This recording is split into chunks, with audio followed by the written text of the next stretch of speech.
Assalamualaikum warahmatullahi wabarakatuh. Alhamdulillahirrahmanirrahim. Anak-anak, hari ini kita bertemu kembali untuk pelajaran Al-Quran Hadis. Sudah siap semuanya ya? Oke, anak-anak, sesuai yang kemarin sudah dibilang waktu pertemuan pertama, materi kita pertemuannya, setiap pertemuan ada materi, kemudian imak dan tajwid. Mas ingat pertemuan pertama kita kemarin belajar materi dan imak. Oke. Nah, untuk pertemuan yang kedua kali ini selain materi kita juga akan belajar tajwid. Ya. Nah, ternyata kemarin kelas 5 anak-anak sudah mulai belajar tentang mat. Iya enggak? Nah, berarti hari ini nanti kita tinggal mulai melanjutkan tentang mat. Ya. Nah, mat itu apa? Mat itu adalah bacaan panjang. Ya, mat adalah bacaan panjang. Nah, mat itu sesuai yang kemarin sudah dijelaskan Pak Wid ketika kelas 5 ya. Mat itu ada mat tabi'i dan ada juga mat far'i. Ya. Ada mat tabi'i dan juga mat far'i. Mat tabi'i itu yang paling mudah, misalnya panjang alif, panjang a itu ada alifnya. Panjang i ada ya sukun. Panjang u ada dhammah, ada wawu sukun. Ya. Kemudian dijelaskan lagi sama Pak Wid ketika itu ada juga mat far'i, ya kan? Mat far'i itu macam-macam, jumlahnya ada banyak. Kemarin kalian sudah belajar 3 hal ya, mat wajib, mat jaiz, sama mat shila. Nah, ini biar lebih jelas ya, biar lebih jelas. Ini mat bacaan panjang ya, bacaan panjang, bacaan panjang ya. Ada mat tabi'i ya, misalnya ada alifnya, mi, mu ya. Itu mat tabi'i atau mat asli ya, mat tabi'i atau mat asli. Nah, yang berikutnya lagi ada mat far'i. Mat far'i itu apa? Mat far'i atau cabang ya, mat cabang. Mat cabang jadi banyak, jumlahnya ada sekitar 14 ya. Oke, yang pertama mat wajib mutasil, sudah pernah belajar sama Pak Wid ya. Yang misalnya ada ja'a ya.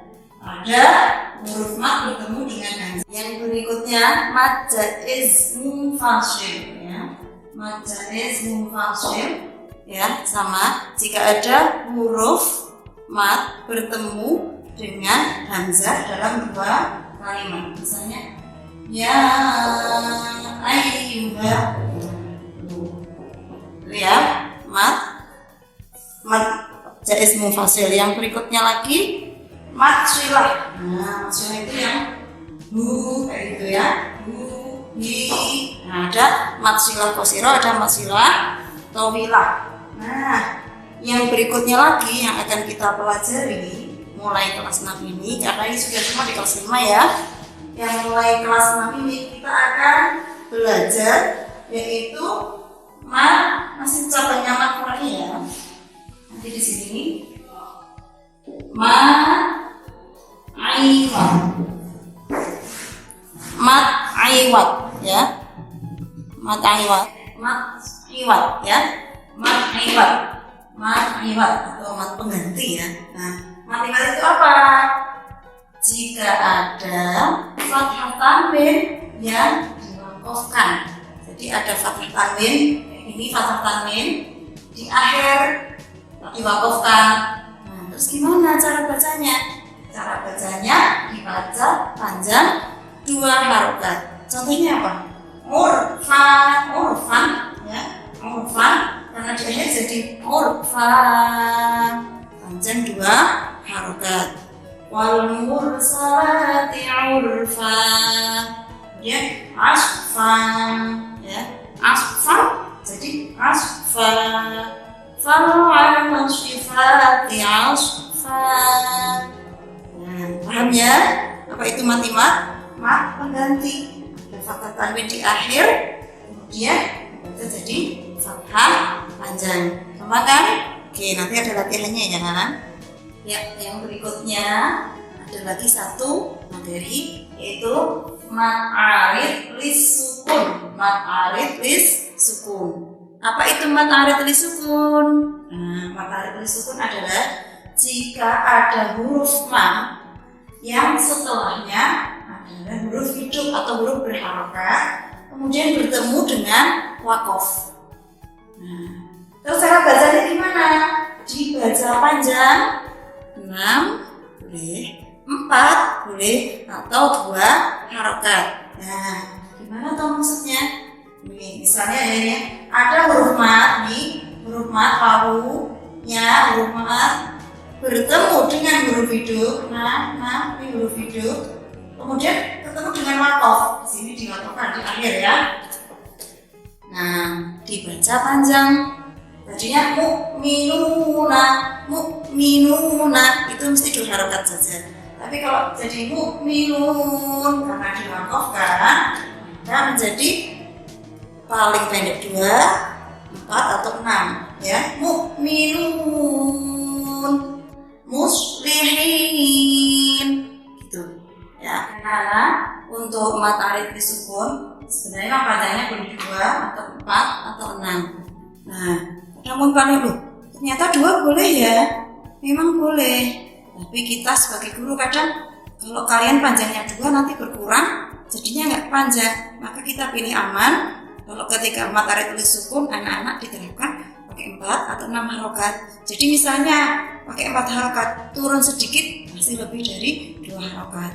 Pakai 6 turun sedikit panjangnya bisa tetap dapat mad arid lis sukunnya.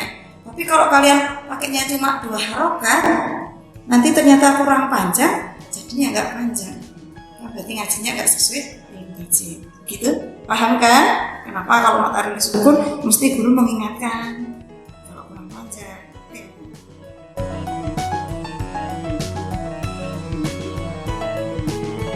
Oke anak-anak, setelah kita belajar tajwid, kita lanjutkan untuk surah Ad-Duha, melanjutkan surah Ad-Duha yang kemarin. Anak-anak, seperti yang sudah kita pelajari, kita ketahui kemarin bahwasanya Ad-Duha itu adalah surah, ya, termasuk surah Makkiyah ya, yang artinya ketika matahari naik sepenggalah. Nah, kemarin asbabun nuzulnya, ada keliru kemarin waktu jawab. Asbabun nuzul itu apa? Sebab-sebab turunnya Al-Quran, sebab turunnya ayat. Kalau ini sebab turunnya Ad-Duha. Nah, sebabnya apa? Karena Nabi merasakan fatratul wahyi, kesepian, kekosongan wahyu. Udah naik sepenggalah udah lumayan tinggi, bagus. Kalau misalnya kita di lewat perkampungan, pedesaan kayak gitu, kadang kita melihat indahnya matahari melewati samping-samping pohon, itu kita lihat indah ya. Nah, seperti kayak itu bayangannya, kayak indah gitu. Walaili idza saja, ketika malam sunyi kita terbangun doa tahajud, itu enak suasananya untuk berdoa. Kemudian ayat 3, ma watta'aka rabbuka wa ma qala. Allah menenangkan Nabi Muhammad bahwasanya kamu tidak ditinggalkan oleh Tuhanmu ya. Tuhanmu, Allah tidak meninggalkan Nabi Muhammad dengan cara ini, menghibur Nabi Muhammad dengan menurunkan surah Ad-Duha. Makanya ketika misalnya kita selesai mau khatam gitu ya, khatam Al-Quran, kemudian kok kita baca takbir, apa ceritanya apa ya? Salah satu ceritanya itu Nabi Muhammad saking gembiranya membaca takbir Allahu Akbar, Allah sudah menurunkan kembali wahyunya. Nah, makanya itu dilestarikan sampai sekarang. Kalau kita khatam selesai 30 juz, kemudian dari Al-Duha ke bawah kita baca takbir Allahu Akbar, itu seperti itu. Yang ayat 1 sampai ayat 3. Oke, berikutnya ayat 4 sama 5. Walal akhiratu khairul laka minal ula. Dan sungguh yang kehidupan akhirat itu lebih baik bagimu daripada yang awal. Yang awal itu dunia, akhirat itu kehidupan akhirat besok. Wala sawfa yu'tika rabbuka fatawdu. Dan akan Allah memberikan kepadamu dan kemudian diridhoi. Ini aspek akhirat ya. Jadi kalau kehidupan akhirat itu lebih baik daripada kehidupan dunia, karena akhirat itu lebih kekal daripada kehidupan dunia. Kemudian nanti di akhirat nanti kelak besok setelah kiamat akan ada surga bagi orang-orang yang beriman, diiming-imingi surga yang sangat indah di dalamnya. Ya, berikutnya ayat 6, 7 dan 8 ini tentang Nabi Muhammad ya. Nabi Muhammad sallallahu alaihi wasallam ya.